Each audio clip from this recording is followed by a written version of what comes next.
Maayong gabi, kini ang Sugbo News Live.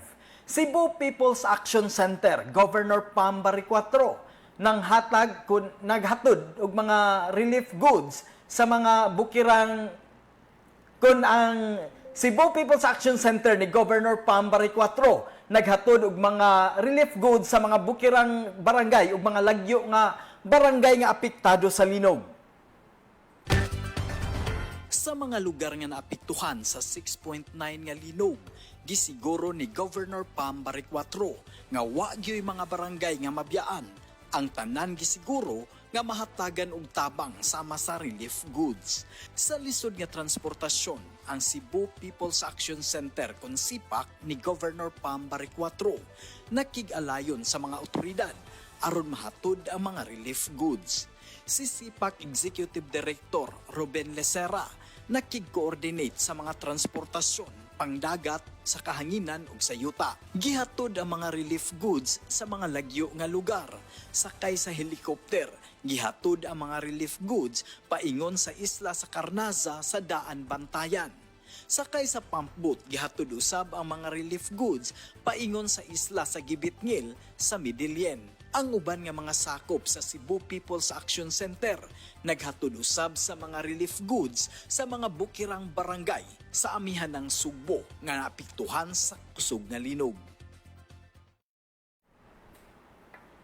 Sa nagpadayon nga operasyon sa Cebu People's Action Center ni Governor Pam Bariccuatro sa pagpanghatod og mga relief goods tabang sa mga apektado sa linog, aduna tay live report ni Ria Manila nanukad sa Emergency Operations Center sa Kapitolyo. Ria? Monching, nanukad ta karon sa Emergency Operations Center sa Kapitolyo. Kaganiha, ang EOC Manager nga si Attorney Resty Arnaiz nitubag sa privileged speech ni Provincial Board Member Celestino Tening Martinez. Where is the provincial government? What is happening? Ang EOC Manager nihimakak sa mga pasangil ni Martinez na walay koordinasyon ang Kapitolyo sa pagtubag sa panginahanglan sa mga naapektuhan sa linog. Giklaro sa Emergency Operations Center na human sa nahitabo nga linog, si Governor Pam Bariccuatro anaan na dayon sa Burgos City, nagpakisusi ug nagdala og mga responders, medical team ug mga relief goods. Ang pasangil ni Board Member Tening Martinez giingong dili makiangayon tungod kay human sa kalamidad, paspas nga nagpahigayon og relief operations ang mga government employees, private sector ug mga volunteers nga naningkamot aron matabangan ang mga biktima sa linog. Maayong hapon natong tanan, no? As the EOC Manager of the Cebu Provincial Government, napugos ko pagawas ani nga mo refute sa statements made by Honorable Provincial Board Member Martinez kay unfair kay on the part of the provincial government that he called it where is the provincial government. To refute the statements made by Provincial Board Martinez, I want to emphasize that on day 0, on the morning of October 1, the good Governor Pamela S. Bariccuatro was already on the ground zero. Board Member Martinez cannot deny this because he was able to meet the good Governor and also the President Ferdinand Bongbong Marcos.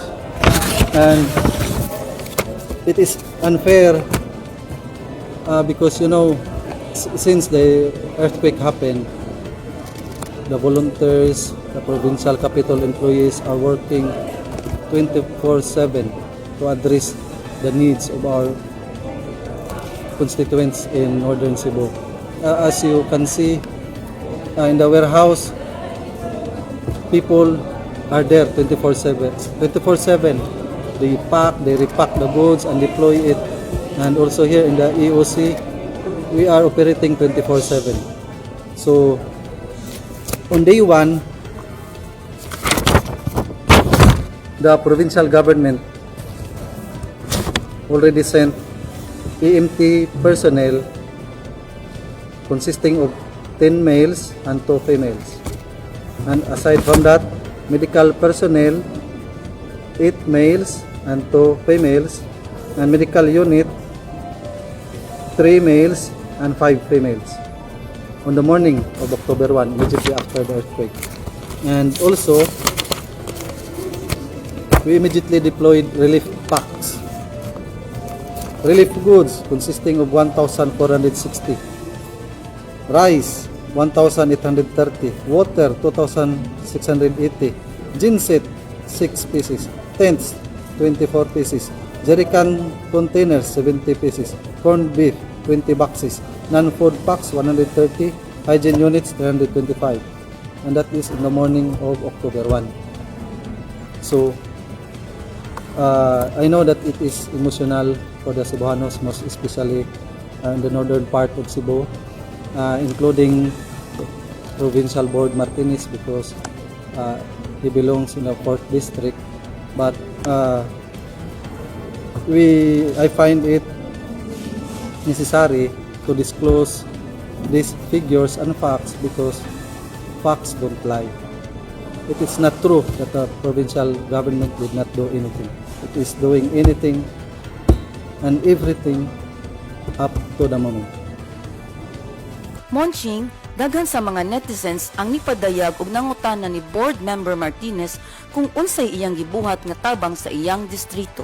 Monching, sa laing bahin, sa monitoring sa Emergency Operations Center sa Kapitolyo, nahatdan na og mga relief goods ang tanang lungsod sa amihan ng Sugbo na apektado sa linog. Apan ang Cebu People's Action Center ni Governor Pam Baricuatro gitahasan sa paghimo og pakisusi sa mga barangay nga wala pa nakadawat og tabang.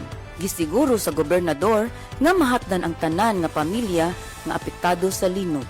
Pasalamat ko ni Gov Pam. Gov, salamat kayo sa nga tanang hinabang nga naabot. Kamo pa'y nakapasaka diri sa among porok, Gov, ka sudlonon kayo, Gov. Og utrohon ako, Gov, salamat kayo sa imong gihatag namo og tabang. Daghang salamat. Kanang ipaambit sa mga grasya, salamat kayo. Kay wala ra ba mga sanina ya, at least karon na makakuan ni sa naambi sanina nga masulod. Pasalamat ko nga naabot diri ang hinabang gikan sa atong gobernador Pam Baricuatro. Bisag sudlonon nga dapit iyaging giabot tungod po sa akong sekretary nga ni-comment sa inyong gihatag nga Facebook nga nasud bisag ko sa kalisod bati dapit or lisod sudlon pero nakabot gimo. Pasalamat kay dako. Monching, ang Cebu People's Action Center padayon nga nagtabang sa mga biktima sa linog sa Northern Cebu. Monching, Salamat Ria Manila nanukad sa Emergency Operations Center sa Kapitolyo. Sa laing bahin ato usab nga hinabion ang Operations Manager sa Light Shipping Incorporated sa ilang gihimo nga initiatives sa pagtabang sa mga nabiktima sa linog. Ang Light Shipping nagtanyag sa mga LGU o mga pribadong grupo nga nagpahigayon og relief operations nga libre kini nga isakay sa ilang mga barko paingon dinhi sa Sugbo. Naa sa atong linya ang Light Shipping Operations Manager, Brian Kisumbing, sir. Sir, ang light shipping na amoy gihimo karon nga initiative para sad nga makatabang sa ato ang mga igsuon dito sa amihan ng Sugbo nga biktima sa linog. Yes sir, tinuod na sir. Actually, ato na nagdipo sa among social media page, atong FB, nga gipahibaw ang tanan nga gusto mo maghatag og tabang sa atong mga kaigsuonan dito sa norte nga ni kuwata sir, ni offer ta og free transport sa mga relief goods sa tanang ruta namo sir nga among i-service. Pero sir, pag abot nga na diri sa Cebu sir, asa na inyo ihatod sa mga relief kuansad operation? Actually sir, kasi ang atong gi-offer is port to port na sir, no? So nga mo lang transportation lang sir gikan sa atong mga ruta, example dito sa Bohol, dili gid kami ang deliver sir kay murang gid atong gi-offer sir, pero og kasagaran magud ang nga niduol sir kay nanapoy mga sakyanan daan, kasagaran LGU o mga government organization sir na mga okay, NGOs good sir. So dili tong mga kuan sir, dili tong mga tinagsano nga katong mga nag-individual. Ay uban sir nga mga personal ra nila nga kuan, mga inabang, pero ang atong i-advise sir kay ato sang gitanaw ang sitwasyon dito sa kanasang sugyot ni GovPam ni suporta pud ta nga instead of magbidagsa itap na lang sa LGU or any non-government organization ilang hinabang kaysa sila kay mo adto dito kay kabaw namta sa congestion dito nya daghan na po aksidente na itabo tungod ana sir. So muna atong gi-advise sa kanang mga kuan mga personal nga gusto mo tabang sir nga ipaagi lang sa LGU nila or any non-government organizations para maapod-apod ang hinabang sir. Okay. Sir, sa pagkakaroon na anay mga kuan, na anay mga nipadasad sa mga ilahang relief.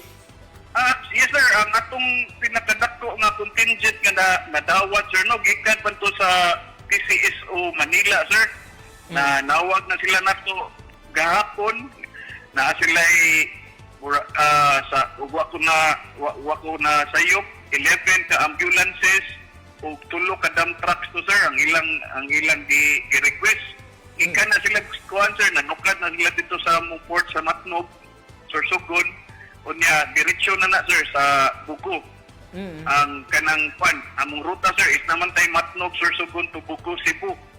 So ato nagi-accommodate sir, murag nasakay naman siguro sir, nagsugod gahapon. Sir, doon na kay panawagan ato ang kuan sa ato ang mga kaigsuunan, mga gusto mo tabang pa sa ato ang mga biktima diri sa Cebu. Sa tanang mga gusto mo tabang or sa katong nakahatag na og tabang sa itong mga kaigsuunan dito sa Norte, salamat kayo. O magpadayon mi sa among contribution as shipping line sa light shipping nga mudawat og mga hinabang nga mo lang hangyo nga itap lang nato sa atong mga kinaiyang mga LGU o mga non-government organization ang inyong hinabang para maapod-apod which in support po na sa tugon or sa hangyo po sa atong Governor Pam nga atong i-centralize ang atong mga hinabang para dita magkaguliyang o dili nasad makasugat og mga kalamidad sama sa mga aksidente sa kalsada o congestion dito sa atong gipangtabangan nga probinsya sa Norte. Ano lang sir, salamat kayo. Okay sir, thank you kayo sir. Okay, digyan kayong salamat. Brian Kisumbing, ang Operations Manager sa Light Shipping Corporation Incorporated. Si Governor Pam Baricuatro nagpasalamat gyud sa tanan pribado nga sektor nga nipadayag gyud og tabang sa kining nahitabo karon nga nipadangat og ayuda sa ato ang mga biktima sa linog didto sa amihanang Sugbo. Sugbo anon, manginlabot kita ug magpakabana tungod kay ato ang Sugbo. At tangi ang dugang pang mga kasayuran ug mga balita nga may labot ang Sugbo dinhi lang sa Sugbo News page. Ako si Monching Oxtero, maayong gabi.